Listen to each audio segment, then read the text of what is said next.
Hello, it's Thursday the 8th of May. I'm in London at Westminster Abbey as the UK marks 80 years since VE Day. This is Newsround. It's remarkable how quickly politics can change in the space of just a day. Yesterday, Rishi Sunak came here, signed off for the last time. Then Keir Starmer arrived as the new British Prime Minister, and today he'll be meeting his top team all together for the very first time. Well, should we go in for our cabinet meeting? Yes. Very good. We've got 15 questions here Great. today, Prime Minister. We're going to start with Emiliano. What's your question over there, Emiliano, for the Prime Minister? How do you plan to develop your relationships with other world leaders, for example Donald Trump, to help resolve ongoing conflicts? I called him, but I also had dinner with him in New York back in September of this year. Would you say you're continuing to plan to develop that relationship, or is it in a good place already?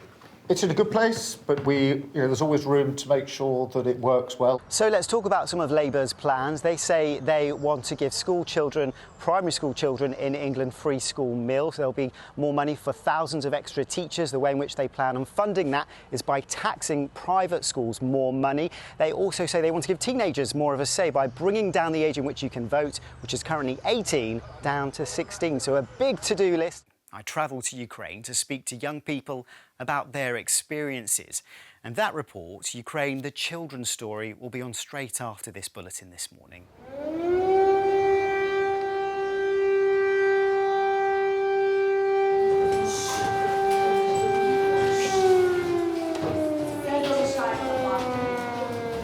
Is that an air raid siren?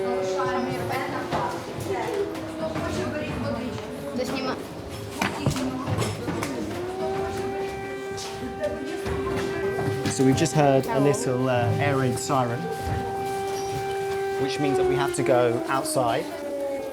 You can see the kids are all going to be lining up, and they don't look very scared.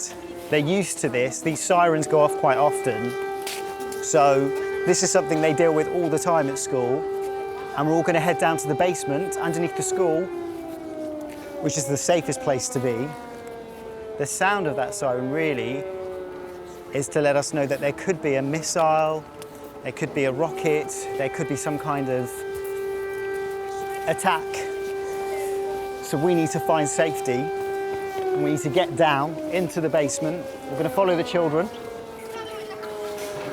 All the teachers are on the phones, trying to get some more information to find out what's happening.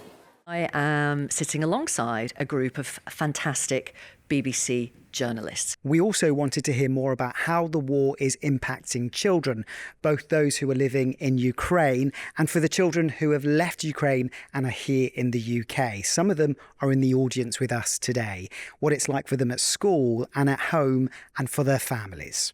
All of the questions today have come from children. Ukraine cast from BBC News. One of the biggest issues that's impacting their lives at the moment Yes. is the cost of living crisis. And it's something that we hear a lot from Newsround viewers as well. How do you explain that crisis to your young girls?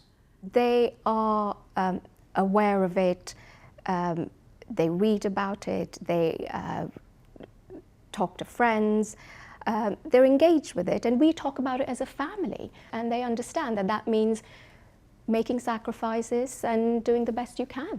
And do the girls have to make sacrifices as well? I mean, I suppose for them, their lives are quite different to a lot of children here in the UK. I mean, yes and no. You know, they are children after all. They care about the same things that most children do. We're joined now by Newsround presenter Ricky Boleto to tackle the subject of how you explain this to children. It's really difficult. It's been a shocking week, and I think we've all got the images of those three beautiful girls on our minds. A lot of children will be worried about going to summer camps, and a lot of children will be hearing some grisly detail as well online, reading about it or watching videos on TikTok and Instagram. There's going to be footage on there at the moment that might be quite disturbing, so reminding your kids about what they're watching. This is Westminster Abbey, a truly historic building. It's where many kings and queens have had their coronation over almost 1,000 years, dating all the way back to 1066 when William the Conqueror had his coronation. Here it's just between Big Ben and Buckingham Palace, and there is a real sense of occasion today. Lots of people excited. Let me take you inside the Abbey though. I've been very lucky to go inside the Abbey a couple of times. It is a beautiful building, it's very impressive, and it will be shown off to its best today. For plenty more on the election, you can head to Newsround online, but for now, back to you, Nina.